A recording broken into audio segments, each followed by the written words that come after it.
Hi everyone, I'm Maggie Weldon from maggiescrochet.com, and in this video I'm going to show you how to make one of these eggs.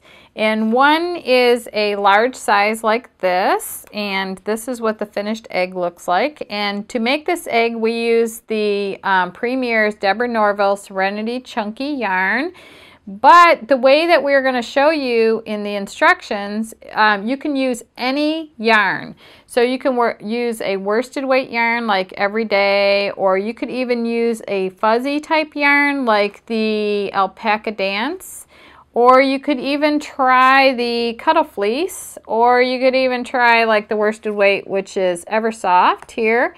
And one of our eggs we did in Afternoon Cotton. And this one is Beautiful Serenity Garden, and this purple is like one of the most beautiful purples I've ever seen. And this is Hipster.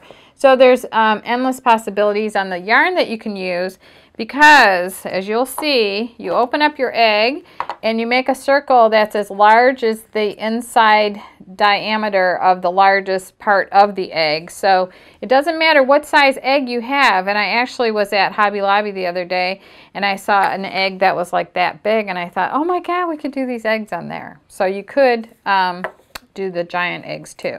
So this is the large size, so you'll start out making a circle that'll be that big. Or you could do the regular size, which is that, so your circle will start out that big. Or you could do the little mini one like you see here. So you just open that up and you'll crochet a circle that's as big. So we'll go to a close-up and we'll show you how to do that. But this is the finished little mini egg. And so this is the biggest one, and this is the medium size right here. So now we're going to take you to a close-up and show you how to make these eggs. They're really easy. It's a great beginner project, and you could finish it off with a tie at the top or a drawstring if you want to put like candy inside of them. So anyway, the links to everything are listed below, and make sure that you subscribe to our channel, because it really helps us out a lot if you share and like and comment on our videos. And thank you very much for watching. Hey everybody, it's Christina from maggiescrochet.com, and today I'm showing you how to do the egg cover. Now I've got a large egg here. This is one of the big jumbo ones, and I'm using a chunky weight yarn. It's nice if your egg and your yarn can kind of coordinate, because that way if you should happen to see any of the egg, the colors will still match. But if you don't, that's okay. You might even make them not match on purpose. That could be kind of cool depending on which colors you use. But anyway, you're going to start with your chunky weight yarn.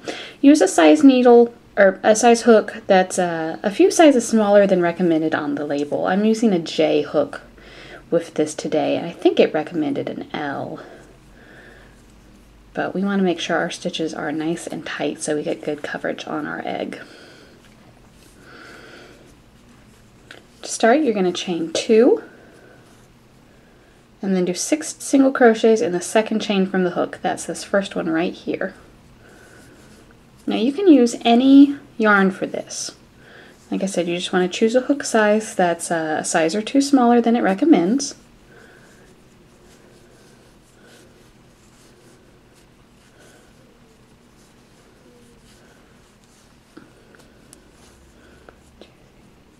Four, 5, and 6.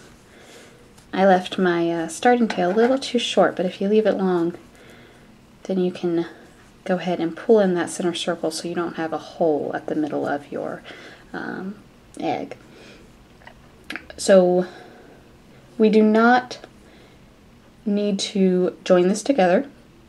I know in a lot of patterns you would slip stitches in. We're not going to bother doing that with this. We're just going to keep working around and around and around.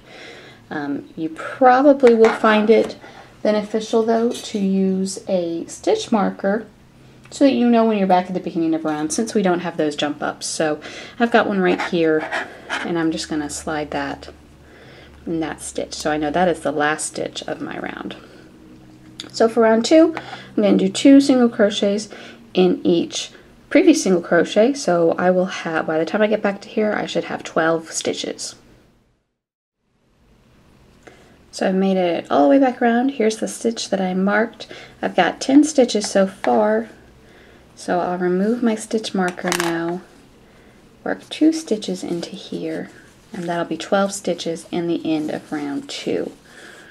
And I'll go ahead and mark that last stitch again.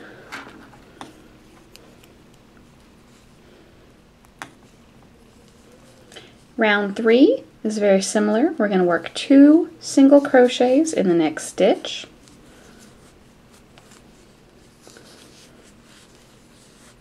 And then in the next one, just work 1 single crochet. We'll repeat that. So in this one, we'll do 2 single crochets.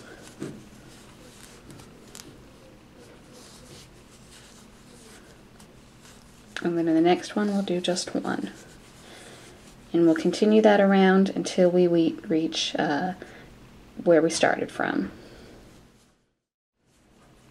So I've just finished round 3, and at this point I want to take my egg that I'm trying to cover, take just half of it, and I want to see how my circle lines up. Now see how that's pretty much exactly the same size as my egg? I want to stop increasing right here, so I'm not going to do round 4 because I'm using such a chunky yarn.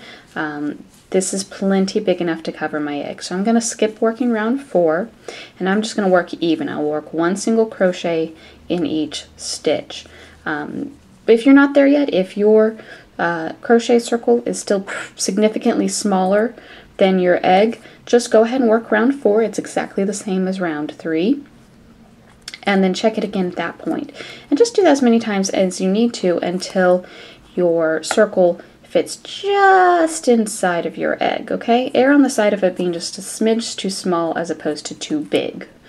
We don't want a lumpy egg.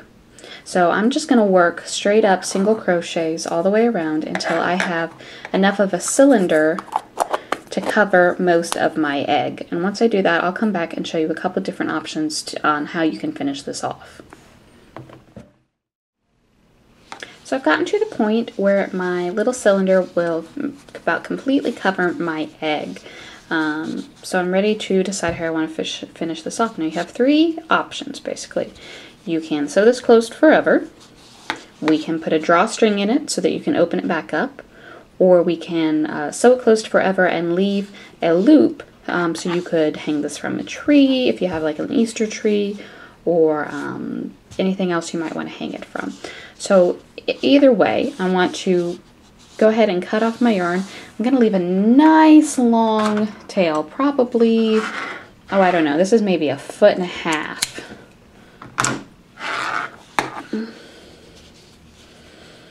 And as far as how long it takes to get here, it's really going to depend on your yarn, how loose your stitches are. I don't even know how many rows this is. I could count, but all I know is it covers my egg. That's the important part. So let's say that I want to just tie this off, close it shut. Just take your yarn, and you can do this with either a yarn needle or I usually will just use my hook because I don't like threading needles. But you just want to weave it through the top row of your Easter egg. Just back and forth through all these stitches.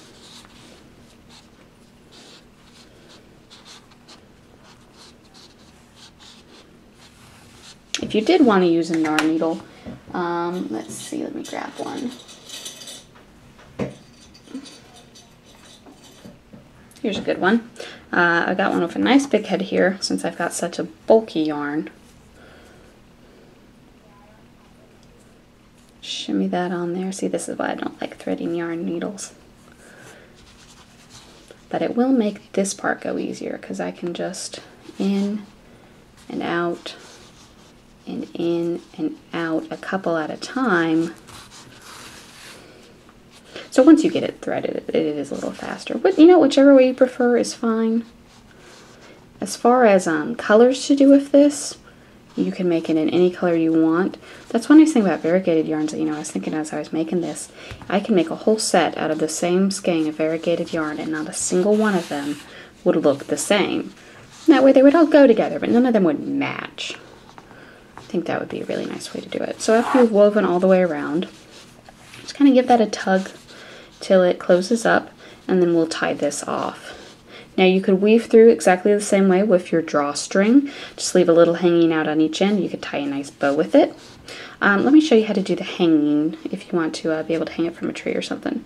First, go ahead and knot off after you pull your loop closed. Give that a good knot so that's not going anywhere. You know, I think I'll knot it one more time.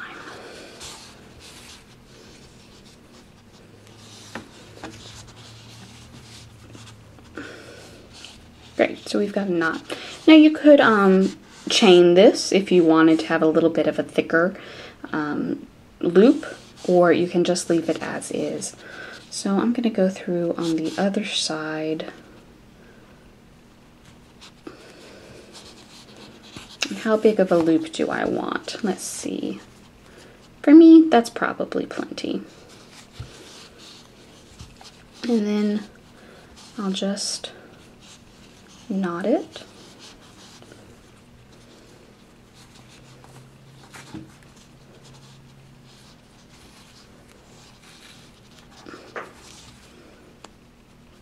Maybe in another time or two just to make sure it's secure. But then I've got a hanging Easter egg.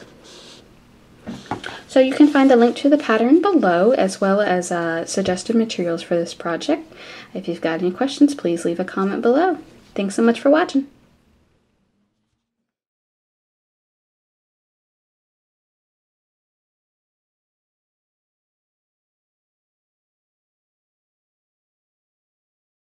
Draw up a loop, draw through 2, draw through 1.